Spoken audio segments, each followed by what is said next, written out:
de número 30.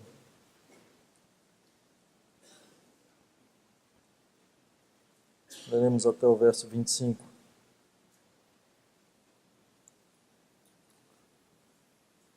Diz assim a palavra do Senhor. Sucedeu, pois, que chegando Davi e os seus homens ao terceiro dia, a Ziclague, já os amalequitas tinham dado com ímpeto contra o sul e Ziclague, e a esta ferido e queimado. Tinham levado cativas as mulheres que lá se achavam, porém a ninguém mataram, nem pequenos nem grandes. Tão somente os levaram consigo e foram seu caminho.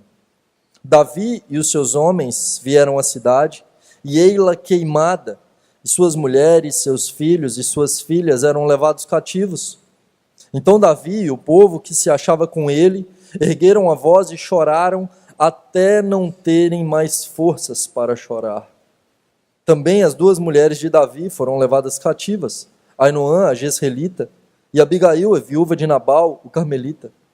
Davi muito se angustiou, pois o povo falava de apedrejá-lo, porque todos estavam em amargura, cada um por causa de seus filhos e de suas filhas, porém Davi se reanimou no Senhor seu Deus. Disse Davi a Abiatar, o sacerdote, filho de Aimeleque, traze-me aqui a estola sacerdotal. E Abiatar a trouxe a Davi. Então consultou Davi o Senhor, dizendo, perseguirei eu o bando, alcançá-lo-ei? Respondeu-lhe o Senhor, persegue-o, porque de fato o alcançarás e tudo libertarás. Partiu, pois, Davi, ele e os 600 homens que com ele se achavam, e chegaram ao ribeiro de Besor, onde os retardatários ficaram. Davi, porém, e 400 homens continuaram a perseguição, pois que 200 ficaram atrás, por não poderem, de cansados que estavam, passar o ribeiro de Besor. Acharam no campo um homem egípcio, e o trouxeram a Davi. Deram-lhe pão e comeu, e deram-lhe a beber água. Deram-lhe também um pedaço de pasta de figos secos, e 2 cachos de passas. E comeu. Recobrou então o alento, pois havia 3 dias e 3 noites que não comia pão nem bebia água. Então lhe perguntou Davi, de quem és tu e de onde vens? Respondeu o moço egípcio, sou servo de um amalequita, e meu senhor me deixou aqui porque adoeci há 3 dias. Nós demos com ímpeto contra o lado sul dos queretitas, contra o território de Judá e contra o lado sul de Calebe, e pusemos fogo em Ziclague. Disse-lhe Davi, poderias descendo guiar-me a esse bando? Respondeu-lhe, jura-me por Deus que não me matarás, não me entregarás nas mãos de meu senhor, e descerei e te guiarei a esse bando. E descendo, o guiou. Eis que estavam espalhados sobre toda a região, comendo, bebendo e fazendo festa, por todo aquele grande despojo que tomaram da terra dos filisteus e da terra de Judá. Feriu-os Davi, desde o crepúsculo vespertino até a tarde do dia seguinte, e nenhum deles escapou, senão só 400 moços que montados em camelos fugiram. Assim Davi salvou tudo quanto haviam, tomados amalequitas. Também salvou as suas 2 mulheres. Não lhes faltou coisa alguma, nem pequena nem grande, nem os filhos nem as filhas, nem o despojo, nada do que lhes havia tomado, tudo Davi tornou a trazer. Também tomou Davi todas as ovelhas e o gado, e o levaram diante de Davi, e diziam, este é o despojo de Davi. Chegando Davi aos 200 homens, que de cansados que estavam, não puderam seguir e ficaram no ribeiro de Besor, estes saíram ao encontro de Davi e do povo que com ele vinha. Davi, aproximando-se destes, os saudou cordialmente. Então todos os maus e filhos de Belial, dentre os homens que tinham ido com Davi, responderam e disseram, visto que não foram conosco, não lhes daremos o despojo que salvamos. Cada um, porém, leve sua mulher e seus filhos e se vá embora. Porém Davi disse, não fareis assim, irmãos meus, com o que nos deu o Senhor, que nos guardou e entregou às nossas mãos o bando que contra nós vinha. Quem vos daria ouvidos nisso? Porque qual é a parte dos que desceram a peleja, tal será a parte dos que ficaram com a bagagem, receberão partes iguais. E assim, desde aquele dia em diante, foi isso estabelecido por estatuto e direito em Israel até ao dia de hoje.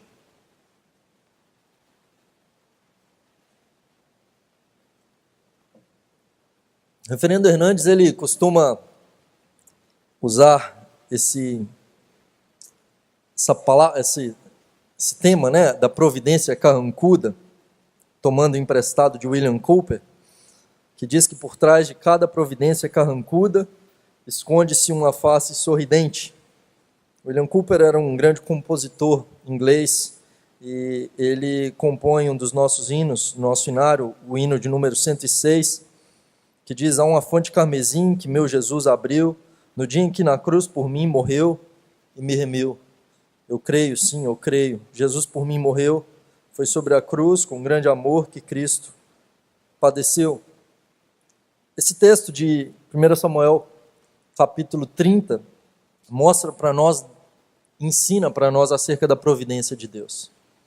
E o tema da mensagem dessa noite é o Deus que luta por nós. O Deus que luta por nós. Davi, ele já havia experimentado isso. Lá em 1 Samuel capítulo 17, nós vemos Davi lutando contra Golias, na batalha mais épica, na batalha que praticamente todo mundo na igreja conhece desde pequeno, né? Especialmente meu filho Davi, ele gosta muito de ouvir sobre Golias, né? E ouvir que Golias caiu, né, com seus altos 2 anos de idade, é uma das histórias que ele mais gosta. E lá, no primeiro livro de Samuel, capítulo 17, nós vemos Davi já naquele momento percebendo que não era ele quem lutava, mas Deus quem ia à frente. Quando Davi se dispõe a lutar contra Golias, ele luta não para fazer seu nome grande, não porque ele se achava poderoso, não porque ele achava que era mais forte e podia derrotar Golias, mas porque ele confiava no Deus que o guardava. Porque ele sabia que Deus era providente, que Deus é quem sustentava e que Deus era fiel. E por isso, então, ele luta pela glória de Deus. Ele diz: quem é esse incircunciso filisteu para afrontar os exércitos do Deus vivo? Quem é? Ele não olha para o gigante, ele luta pela glória de Deus. E quando ele vai, então, para poder lutar contra aquele gigante, diz o texto bíblico que as armas que ele usa não são as mesmas do gigante, apesar de Saul querer colocar Davi com as mesmas armas que o gigante tinha. O gigante tinha um capacete de bronze, Saul coloca um capacete de bronze em Davi. O gigante tinha uma couraça é colocada em Davi. Ele tinha uma grande espada, a espada é colocada nas mãos de Davi. Porém, aquilo ali não significava nada. Davi nunca tinha lutado com armadura. Ele deixa aquilo para trás e vai, separa 5 pedras do ribeiro, pega as suas armas, o seu cajado e leva a sua funda. E quando ele chega diante do gigante, o gigante zomba e diz: eu sou cachorro, para você vir lutar comigo com paus e pedras. E Davi diz: você vem contra mim com espada, com escudo, com lança. Eu, porém, vou contra ti em nome do Senhor dos Exércitos. Davi luta pela glória de Deus, sabendo que Deus é quem lutava por ele. Ele sabia que a batalha não era dele, a batalha era do Senhor. Chegamos agora no capítulo 30, primeiro livro de Samuel. Durante todo esse período, Davi agora então ele é perseguido por Saul. Ele consegue status, ele consegue fama em Israel. Saul feriu seus milhares, porém Davi seus 10 milhares. E ele consegue também o ódio do rei. Saul já havia tentado matá-lo diversas vezes e agora ele tem que fugir da sua própria pátria. Ele tem que sair de Israel. E agora então ele está agora dentro do território inimigo, dentro de território filisteu. E ali então ele entra em uma caverna onde homens da pior espécie se unem a ele na caverna de Adulão. 400 homens. No capítulo 30 agora não são apenas 400, nós temos 600 homens junto com Davi. Ele agora lidera esse exército de renegados, de homens rejeitados, daqueles que eram endividados, daqueles que eram amargurados de espírito. E Davi recomeça a sua vida. Ele está com suas 2 mulheres, ele tem a Ainoã e a Abigail como suas esposas. E ali ele batalha. No capítulo 29, os filisteus então eles vão à guerra contra Saul, contra o povo de Judá. E os príncipes filisteus desconfiam de Davi. Eles dizem: não, Davi não pode vir contra nós. Esse homem ele pode nos trair no meio da batalha. Então mande Davi embora, mande Davi de volta para sua terra. Apesar de ter conquistado a confiança de Aques, o rei de Gate, na Filístia, os filisteus não confiam nele. Então ele é rejeitado mais uma vez e mandado embora para casa. Ele e seus homens partem, então, em direção a Ziclag, de volta para casa. Talvez aqueles homens vão embora para casa decepcionados. Talvez Davi tivesse no seu coração o intento de ajudar Israel. Quem sabe no meio da batalha, como uma estratégia para livrar o seu povo das mãos dos filisteus. Contudo, a providência de Deus faz que eles não batalhem. A providência de Deus faz com que eles vão embora para sua casa. Então chegamos no versículo 1 do capítulo 30. Eles estão indo para suas casas. E a primeira coisa então que nós vemos nesse texto é a devastação. Eles saíram de casa, eles despediram das suas mulheres e filhos, eles vão para a batalha. Agora eles estão voltando mais cedo para casa, eles não precisaram guerrear. Talvez então agora animados para chegar nas suas casas. Eles andam por 3 dias. Depois de 3 dias, veja o versículo 1. Sucedeu que chegando Davi e seus homens ao 3º dia a Ziclag. Então Davi parte desde Afec até Ziclag. Cerca de 140 quilômetros. 140 quilômetros esses homens andam por 3 dias. Mais de 40 quilômetros por dia eles andam. Eles estão indo para casa. Animados, talvez, esperando o abraço da esposa, o aconchego do lar, dar um beijo nos filhos. Mas eles avistam a distância. Eles estão chegando e fumaça. Quando eles avistam a cidade ao longe, eles veem fumaça subindo, a cidade queimada. Você consegue imaginar isso, querido?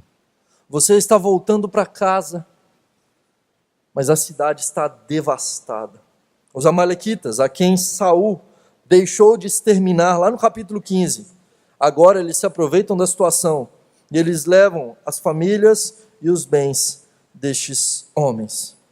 Eles, voltando para suas casas, desejando o conforto do seu lar, eles recebem a pior notícia.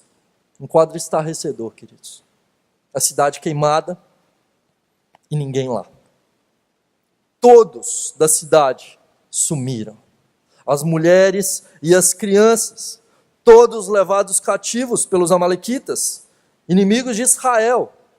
Todas as suas riquezas, todos os bens que eles conquistaram, tudo aquilo que eles tinham, roubados, eles perderam tudo, nada lhes restava. Esses homens estão perplexos, atordoados. O pior cenário que eles pudessem imaginar, tomados de grande abatimento, uma alma pesada. E talvez a pergunta que nós podemos nos fazer é: o que fazer quando os inimigos tiram a paz das nossas casas? O que fazer quando nos é tirado o nosso bem mais precioso? A nossa família, a paz familiar, a harmonia entre os entes queridos, a alegria na convivência do lar. O que fazer quando os inimigos tiram as nossas riquezas, os nossos bens, as nossas finanças?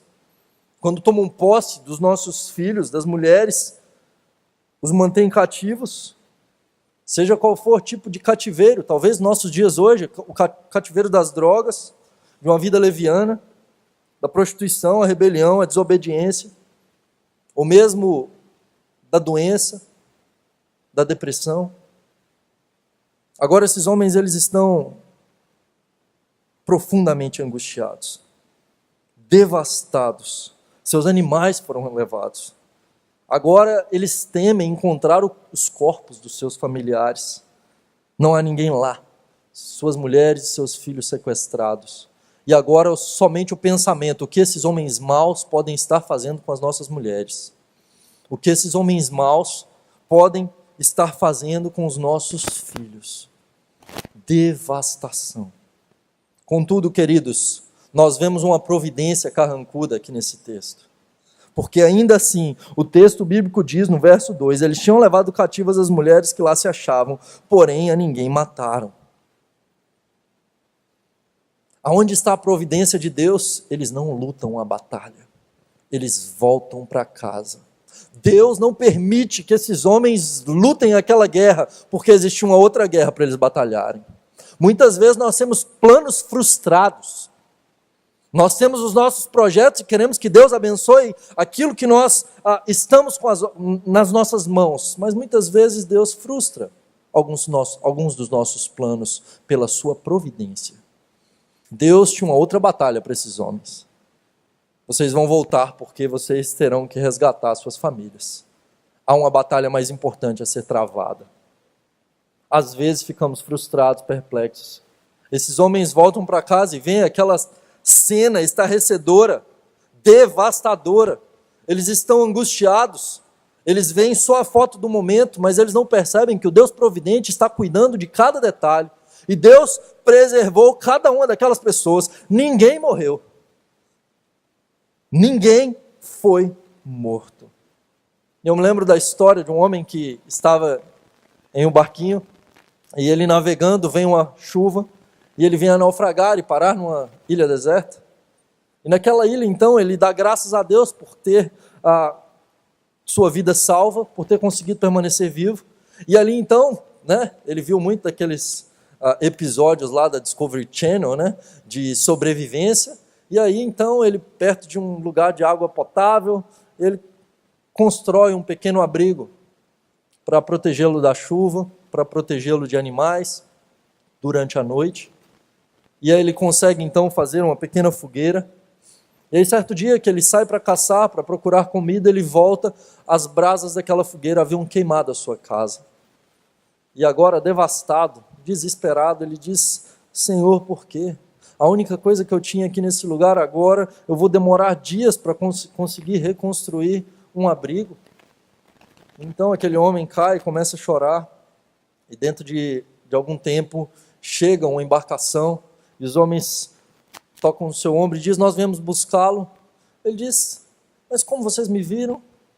E eles dizem: nós vimos o sinal de fumaça que você fez, nós viemos resgatá-lo. A providência de Deus.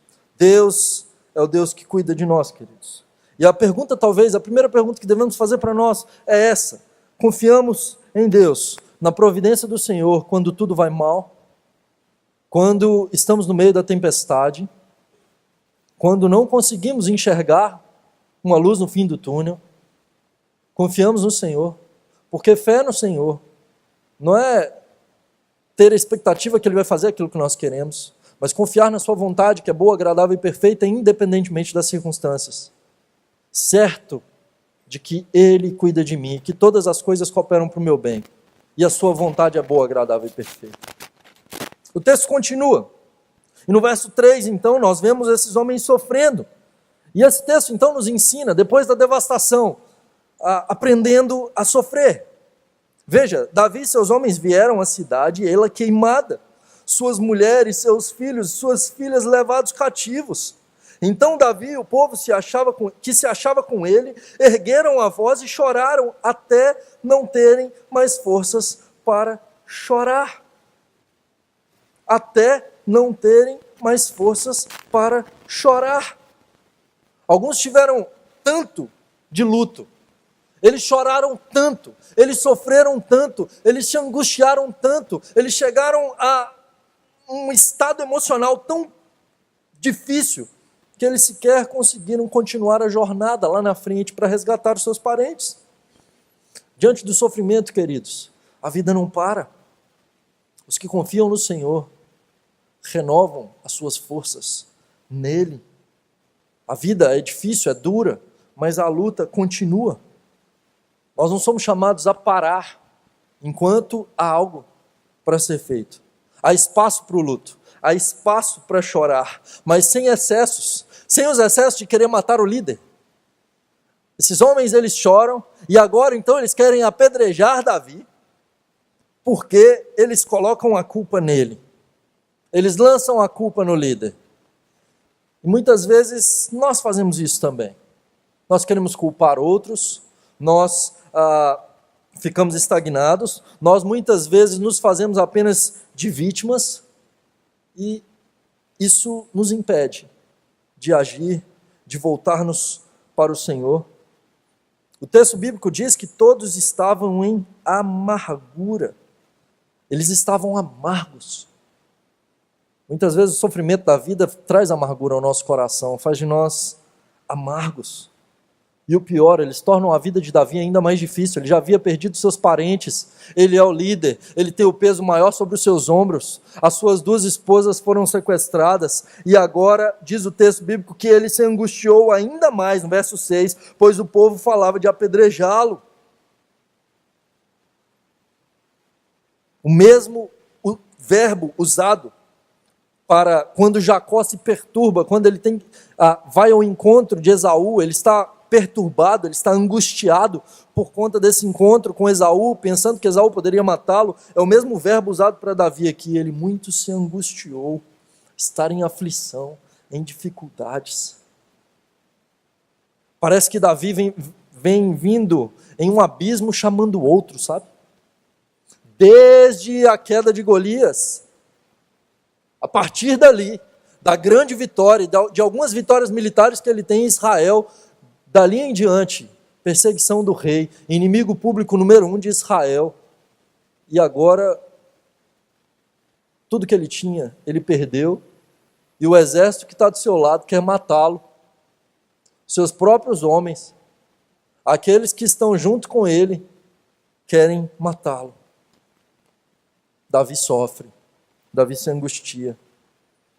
Contudo, o texto bíblico nos ensina em como sofrer, mantendo-nos fiéis em meio às dificuldades. Mantendo-nos fiéis em meio às dificuldades. Podemos chorar, podemos nos angustiar, mas os sofrimentos têm nos tornado amargos, queridos.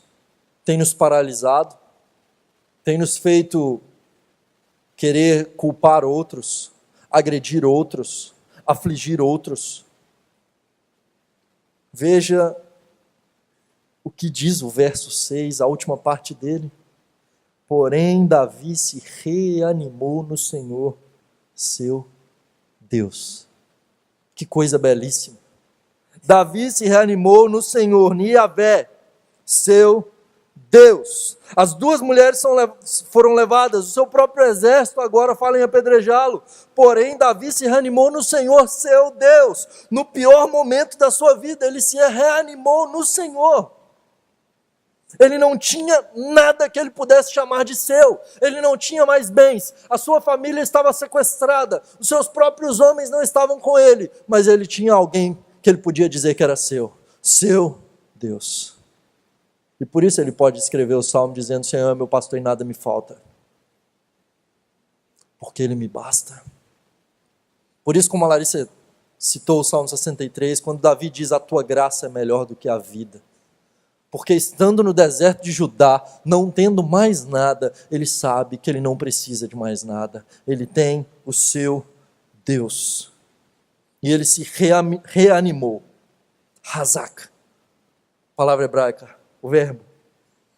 Fortalecer, ser forte, ser corajoso, ser firme. A sua fortaleza, a sua coragem, a sua firmeza está em quem? No seu Deus, no Senhor. Ele se agarrou no Senhor, queridos. Enquanto todos estão paralisados, enquanto aqueles homens estão olhando para aquela situação devastadora, Davi agora olha para o seu Deus, aquele que cuida dele, aquele que é o Deus providente. E ele então tem seus ânimos recobrados. Então ele agora se reanima, ele se lembra dos feitos do Senhor, ele se lembra das promessas do Senhor, ele se lembra daquilo que Deus fez no passado, do que Deus havia prometido no futuro. Deus promete, Deus cumpre, Ele é o Yahvé, o Deus pactual, o Deus de Abraão, de Isaac e de Jacó, o Deus que prometeu que de uma descendência, de um filho de uma mulher estéril, de 90 anos de idade, Deus suscitaria uma nação mais numerosa do que as estrelas dos céus, e Ele cumpriu. O Deus que promete que daria a terra prometida, e eles estão na terra prometida. O Deus que havia prometido que Davi se assentaria no trono. Ele confia no Senhor. E muitas vezes, queridos, em face das circunstâncias adversas, nós somos convidados a nos lembrar dos feitos do Senhor, da providência de Deus, em como Ele tem cuidado de nós. Lembra do hino? Conta as bênçãos, dize as quantas são. Nos lembrar do que Deus fez, nos lembrar dos seus gloriosos feitos, nos lembrar das promessas do Senhor. Deus cuidou até aqui e Ele vai continuar cuidando. Veja comigo o verso 7.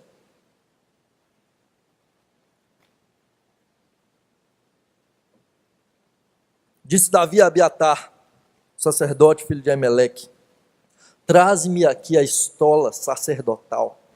E Abiatar a trouxe a Davi.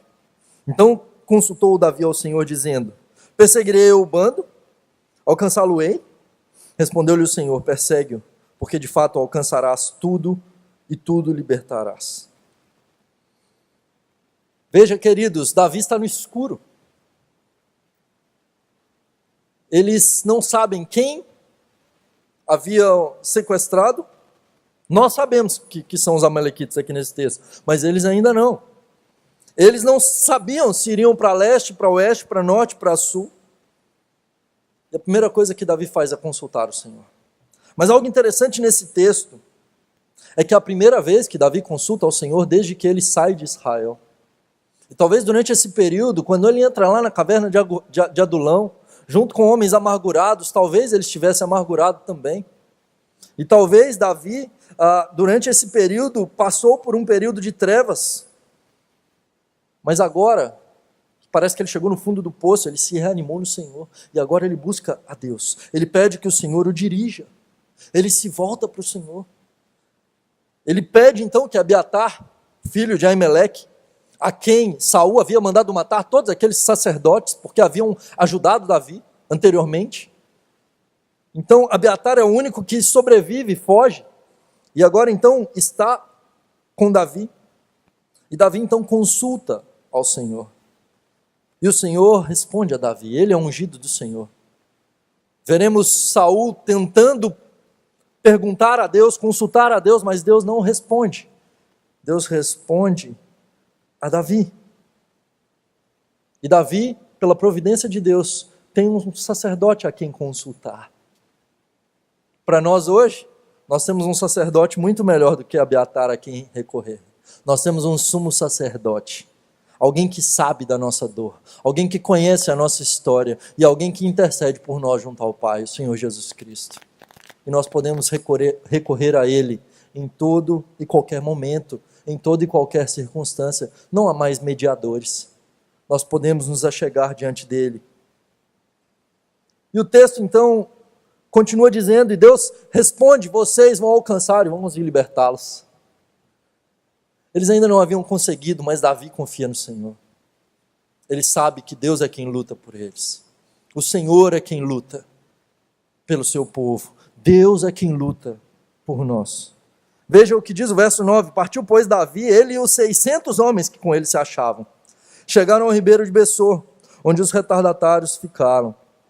Eles partem então de Siclag, chegam até o ribeiro de Bessor, cerca de 30 quilômetros. Imagine, queridos, esses homens andaram 145 quilômetros, eles choraram até não ter mais forças, e agora então eles partem, talvez sem ter tido uma comida nas suas casas, porque os amalequitas não deixaram sobrar nada.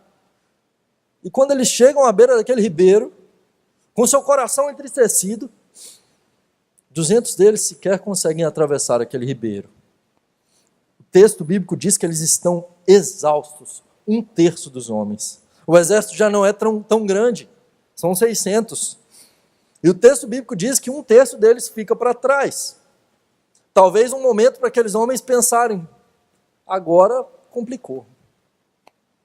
Será que vamos conseguir? Davi se reanimou no Senhor. Ele sabia quem é que lutava por eles. E Deus não precisa de um exército numeroso, tampouco um exército forte, bem alimentado ou bem descansado. Deus é quem vai à frente. E veja o Deus providente aqui, cuidando do seu povo, há um encontro casual.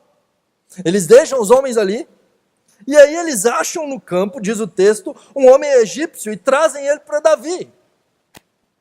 Esse encontro casual, Deus coloca esse homem ali.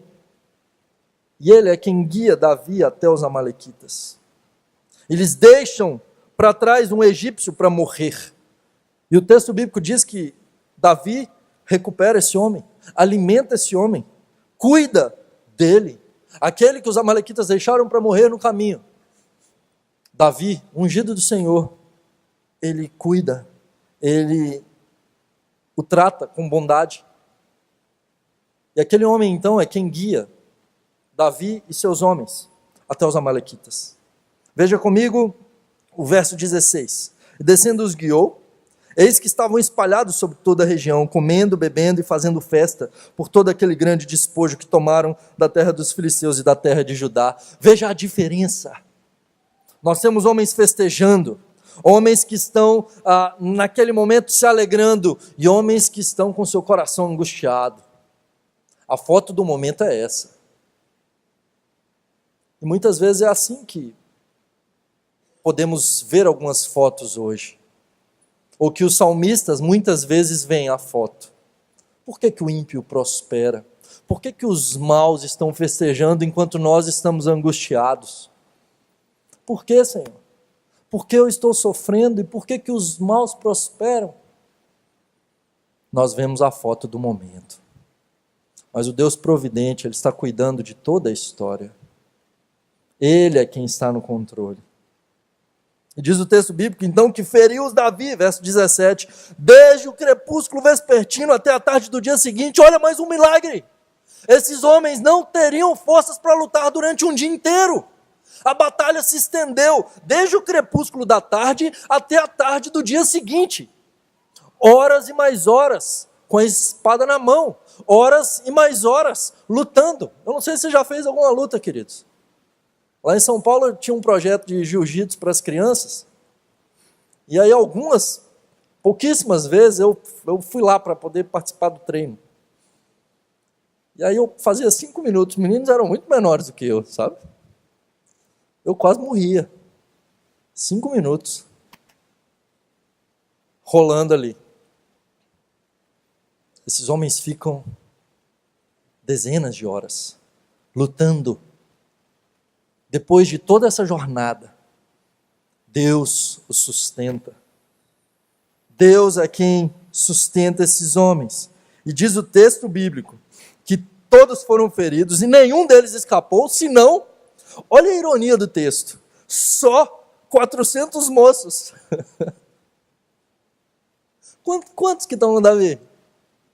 São 400. Mas deles, morreu todo mundo, devastou todo mundo, sobrou só 400 do lado deles, que fugiram montados em camelos. O Deus que sustenta tudo que foi levado, diz o texto bíblico que Davi recuperou, ninguém morreu, nenhum bem foi perdido. Mais do que isso, eles não apenas recuperaram seus bens, eles recuperaram um despojo muito maior. Que triunfo maravilhoso. E esse texto nos ensina algo, que tem alguém que luta as nossas batalhas. O ungido do Senhor que luta em nosso favor e recupera na sua batalha absolutamente tudo. Todos que o Pai lhe deu, nenhum deles se perde. Todos são salvos na sua batalha. E o resultado da vitória de Davi, diz o texto bíblico no verso 20, este é o despojo de Davi. E agora, então, a partir do verso 21, nós vemos o ungido do Senhor distribuindo graciosamente os despojos de batalha. Olha o que diz o final do verso 21, quando Davi volta para aqueles homens que não foram para a batalha, os 200 que ficam. Davi, aproximando-se destes, no final do versículo, os saudou cordialmente. Ele saúda aqueles homens cordialmente. Ele os trata com bondade, com graça. Davi é gracioso com o egípcio, Davi é gracioso para com os que ficaram, Davi é gracioso para com aqueles que queriam matá-lo. Davi aprende a amar aqueles que estão ao seu redor. Ele passa a compreender a graça de Deus que age na vida dele. E agora ele pode enxergar com graça as pessoas ao redor dele. E diz o texto bíblico então que ele divide aquele despojo entre todos aqueles homens. E do verso 26 ao 30, então nós temos essa distribuição dos despojos. Mas há algo mais que nós vemos nesse texto. a questão de 3 dias. Veja no verso 1 que diz que ao terceiro dia eles vieram com ímpeto. Veja quando se fala do egípcio, que no verso 13, eu adoeci há 3 dias, ele estava então à morte ao terceiro dia. Normalmente 3 dias é algo muito repetido nas escrituras. Ao terceiro dia. Depois de 3 dias, morte e vida. No terceiro dia da criação é que Deus gera vida. Só há vida a partir do terceiro dia da criação. Na segunda multiplicação de pães e peixes, depois de 3 dias, aquele povo estava com Jesus 3 dias sem comer. E depois disso, fartura. 4.000 homens, além de mulheres e crianças. Nós somos o povo do túmulo, da cruz e do túmulo vazio. Ao terceiro dia ele ressuscitou. Esse texto, querido, não somos nós quem lutamos nele. Nesse texto, nós não somos Davi. Nesse texto, possivelmente nós somos aqueles 200 que ficaram para trás e sequer conseguem participar da batalha. Ou pior, nós fomos aqueles que foram sequestrados. Na batalha pela nossa salvação, o ungido do Senhor lutou sozinho. Nós sequer podemos fazer qualquer coisa para ajudá-lo. O ungido do Senhor, o Senhor Jesus Cristo, passou por algo terrível. Porque ele viu a sua noiva ser escravizada. Ele viu aqueles a quem ele criou e a quem amava tornar-se escravos. Total devastação na queda. E agora são levados cativos para longe do jardim. Contudo, o texto bíblico diz que ele lutou por nós. Ungido do Senhor que venceu a batalha. Ele foi até as últimas consequências. E ele é quem conquistou todas as bênçãos para repartir conosco a sua herança. Jesus Cristo, queridos, é quem luta por nós. Nós não podíamos. Nós não podíamos nos salvar. Nós não podíamos mudar a nossa circunstância, a nossa situação. Nós estávamos mortos nos nossos delitos e pecados, mas por meio do Senhor Jesus Cristo, Ele nos deu vida. E Ele morreu por nós. Mas ao terceiro dia Ele ressuscitou. Ao terceiro dia, Ele ressuscitou. E por isso nós podemos ter esperança, porque com Ele nós ressuscitaremos. Diante disso, queridos, nós somos chamados, em face da devastação, em face das crises, das adversidades, a olhar para o Deus providente, o Deus que governa a história, o Deus que está no controle de toda a história. Podemos ter planos frustrados, mas devemos confiar naquele que é o Senhor da história. O Deus que cuida de nós. O Deus que nos sustenta. E afinal de contas, a providência não é carrancuda. O problema é que nós estamos enxergando o lado errado. Tem uma música do Estênio Márcio que eu gosto muito, que ele conta sobre o tapeceiro. E ele diz que a nossa vida é obra de tapeçaria, tecida de cores alegres, tristes. E se você olha do avesso, você não entende, nada se encaixa. Mas se você vê pelo lado certo, tudo se encaixa, tudo se explica, tudo coopera para o meu bem, tudo glorifica o tapeceiro, Jesus Cristo. Deus está no controle da minha e da sua história. Nós devemos glorificar a Deus no meio do sofrimento. Nós devemos nos reanimar no Senhor. Eu não sei o que você tem passado, mas a palavra do Senhor para você nessa noite é: reanime-se no Senhor. As circunstâncias não mudaram naquele momento, mas Davi mudou. E Deus decide honrar o nome dele na vida de Davi. E devemos nos lembrar que o Senhor Jesus é quem nos resgata. Ele é quem luta por nós. E o nosso coração deve se voltar para Ele, para a glória dEle.